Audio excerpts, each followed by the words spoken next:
High বন্ধুরা, আজকে আবার একটা শারীরিক বিষয়ের উপর ভিডিও নিয়ে চলে এলাম। এর আগে আমরা আলোচনা করেছিলাম টক দইয়ে খাওয়ার উপকারিতা। আপনারা অনেক সাপোর্ট করেছে, আপনাদের অসংখ্য ধন্যবাদ। তো আজকে আমরা আজ আলোচনা করব, যেটা টাইটেল থাম্বনেল থেকে বুঝতেই পারছেন, যে তরমুজ এই গরমে যে একটা, যে আমরা প্রাকৃতিক থেকে যেটা পাই তরমুজ, গরম এই গরমের জন্য। তো তরমুজ খাওয়ার কী কী উপকারিতা আমরা অনেকেই জানি না, ঠিক আছে? তারপর তার উপর ভিত্তি করে আমরা আজকে আলোচনা করব। তো অবশ্যই আপনারা যারা নতুন এসছেন, যারা নতুন, তারা অবশ্যই চ্যানেলটি সাবস্ক্রাইব করে রাখবেন। আর পাশে থাকা বেল আইকনটা অবশ্যই মেরে রাখবেন, যাতে পরবর্তী ভিডিও নোটিফিকেশান আপনারা খুব সহজে পেয়ে যান। কারণ আমরা প্রতিনিয়ত এই চ্যানেলে ভিডিও আনি আর্থিক ও শারীরিক দিকের উপর ভিত্তি করে। আর যারা পুরাতন আছেন, তারা অবশ্যই ভিডিওগুলো শেয়ার করবেন আর কমেন্ট করে জানান যে আপনারা কী ভিডিও চাইছেন, কী বিষয়ের উপর। চলুন আজকে আমরা আলোচনা করি যে তরমুজ খাওয়ার উপকারিতা। তো দেখুন, শরীরে সতেজ রাখে। শরীর আমাদের গরমে অনেক দুর্বল হয়ে পড়া, মানে ঘাম বের হয়, তো শরীরের লবণ পরিমাণ শক্তি ক্ষয় হয়। সেই জন্য আমরা গরমের জন্য আমরা দুর্বল হয়ে পড়ি। তো তরমুজ আমাদের কী করে, শরীরকে সতেজ রাখে, ওজন কমায়, হৃদযন্ত্র ভালো রাখে, ঠিক আছে? হাই হাই ব্লাড প্রেশার, ঠিক আছে? মানে ডায়াবেটিস নিয়ন্ত্রণ করে, হাই ব্লাড প্রেশার ডায়াবেটিস নিয়ন্ত্রণ করে। ভাত খাওয়ার পর আপনাকে তরমুজ খেতে হবে, ঠিক আছে? ভরা পেটে ভাত খাওয়ার পর, দুপুরে ভাত খাওয়ার পর আপনি তরমুজ খেতে 92% জল ও 6% আপনার সুগার থাকে।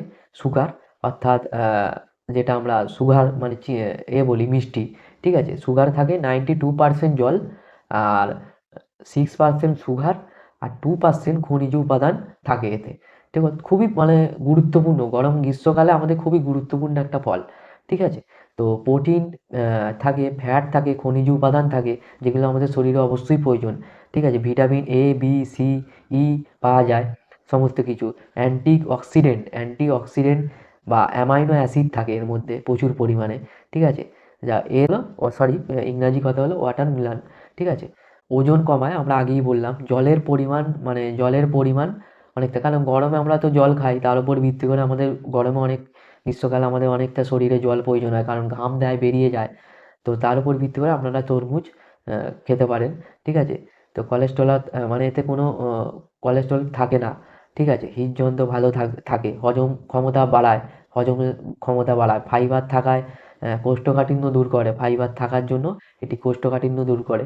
রোগ প্রতিরোধ ক্ষমতা বাড়ায় বা চোখ ভালো রাখে, ঠিক আছে? ভিটামিন এ থাকার জন্য সংক্রমণ থেকে আপনাকে বাঁচায়, চোখের যে বিভিন্ন সংক্রমণ থেকে আপনাকে বাঁচায়। অ্যান্টি অক্সিডেন্ট থাকে, এতে অ্যান্টিঅক্সিডেন্ট থাকে, ডায়াবেটিস নিয়ন্ত্রণ করে, ঠিক আছে? শর্করা কম থাকে, সেই জন্য প্রতিনিয়ত আপনাকে 200 থেকে 250 গ্রাম খেতে পারেন প্রতিদিন। প্রতিদিন এই একটা সাধারণভাবে আপনাদের যে তরমুজের উপকারিতা, সেটা আপনাদের কাছে তুলে ধরলাম। অবশ্যই আপনাদের ভিডিওটি ভালো লাগবে, আর অবশ্যই আপনারা ভিডিওটি আপনার চেনা পরিচিত মানুষদের সঙ্গে শেয়ার করুন, ঠিক আছে? যাতে আপনার সাথে সাথে তারাও যেন উপকৃত হতে পারে। আমরা সকলেই জানি এইসব বিষয়গুলো, তবুও আপনাদের কাছে বলি যেন, বলতে হয় যে অনেকেই তো জানে না, তার উপর ভিত্তি করে আপনারা শেয়ার করুন। আর যারা নতুন এসেছেন, অবশ্যই চ্যানেলটি সাবস্ক্রাইব করে রাখুন। আমার আলাদা একটি অন্য আদার্স চ্যানেল আছে, যদি চান তাহলে আপনারা ওই চ্যানেলে যেতে পারেন। ওখানে ধর্মীয় বিষয়ের, আপনারা স্ক্রিনে হয়তো দেখতে পাচ্ছেন, ধর্মীয় বিষয়ের ওপর ভিডিও আমরা প্রতিনিয়ত আপডেট করে থাকি। চলুন তাহলে দেখা হচ্ছে আবার পরবর্তী ভিডিওতে। পরবর্তী যে ভিডিওটি আসবে সেটা আর্থিক ওপর ভিত্তি করে। তো দেখা হচ্ছে আবার পরবর্তী ভিডিওতে। ততক্ষণে ভালো থাকবেন, সুস্থ থাকবেন, নিজের খেয়াল রাখবেন। নমস্কার।